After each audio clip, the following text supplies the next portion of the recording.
जनाब अकबरुद्दीन ओवैसी साहब, जाफर हुसैन साहब।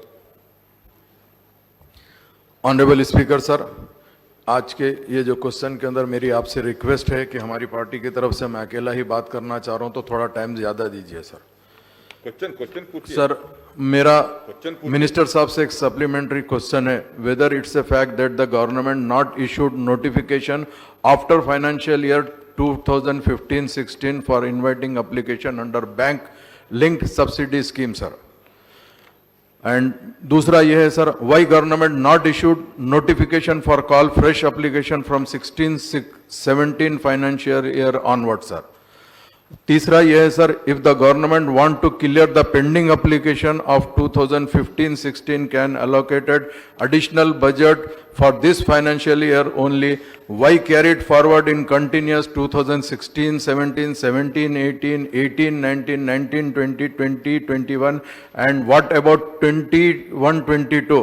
Last 5 years, no new application were called for bankable subsidy scheme, sir. Thus, fourth question is, sir, the same process system is following in the schemes also in other departments. What are the norms following in the bankable subsidy scheme like SC, ST, BC, sir? And fifth, the means last 5 years from the minority candidate, no application were called, no notification has issued. Minister, please specify the 15-16 financial year onwards for this scheme budget allocated release and expenditure, sir. और मेरा main ये है sir कि जो 14-15 में आप scheme लेके आए थे सर, उसके अंदर यूनिट कॉस्ट अगर 1 लाख रुपए रहे तो सब्सिडी आप 50% दे रहे थे, बाकी बैंक 50% दे रहा था सर। यूनिट कॉस्ट अगर 2 लाख रहे तो सेम 50% दे रहे थे एंड बैंक 50% दे रहा था और subsidy 15% sir. During the 15-16 under economical support scheme for the total online application registered by the minorities candidates were 1,53,906 under category 1, 2 and 3 as follows, sir. Category 1 31,026, that is sir 1 lakh की scheme में 80% subsidy होता है। Category 2 में 79,400 on that is the up to 2 lakh 70% subsidy.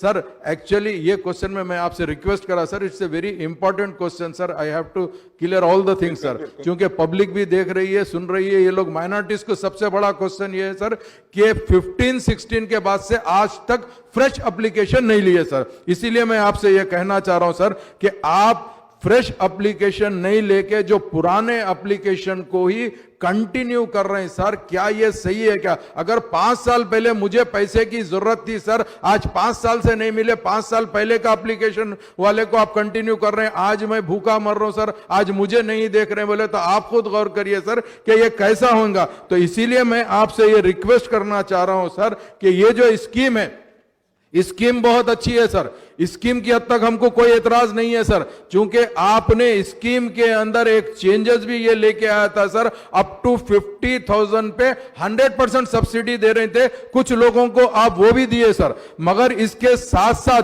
50,001 से 1 lakh rupees वालों को जो 80% subsidy 20% bank जो देने वाली है सर, ये अभी तक नहीं हो रहा सर। और जिसको अप टू 10 लाख तक भी आपने वादा किया था सर, मगर कोई स्कीम किसी को भी नहीं मिली सर। तो मेरा आपसे ये कहने का मतलब ये है सर कि ये जो स्कीम आप 5 साल पहले लिए थे, तो क्या ऐसा ये सिस्टम थोड़ा ही 5 साल में कंटिन्यू प्रोसेस चलता सर? अगर एवरी ईयर आप अगर एप्लीकेशन लिए हैं, सपोज आप उसमें 10,000 देना चाह रहे हैं या 20,000 देना चाह रहे हैं, उनको दीजिए सर, उसके बाद में खत्म करके फिर फ्रेश एप्लीकेशन लीजिए सर। आप वो नहीं कर रहे हैं। अगर आपको ये देखते हैं तो 2014 से लेके आज तक आप कितने लोगों को दिए और कितना पैसा दिए सर? सिर्फ 209 करोड़ रुपए दिए। तो क्या हमारे को ये स्कीम के लिए इतना ही फंड्स आप एलोकेट थोड़ा ही किए थे सर? आपको ये सोचना चाहिए। तो मेरा मिनिस्टर साहब से सीधा सवाल है कि आज कोरोना की तरफ से लोग परेशान है सर, ये स्कीम को आप लाना चाहिए और ज्यादा से ज्यादा इसमें बजट रखना चाहिए और गरीबों को फायदा करना चाहिए सर। उसके लिए मैं आपसे दरखास्त करता हूं, मिनिस्टर साहब इसमें क्लियर रिप्लाई देंगे ताकि आवाम को ये चीज का मैसेज पहुंचे सर। बहुत बहुत शुक्रिया। मिनिस्टर गारू।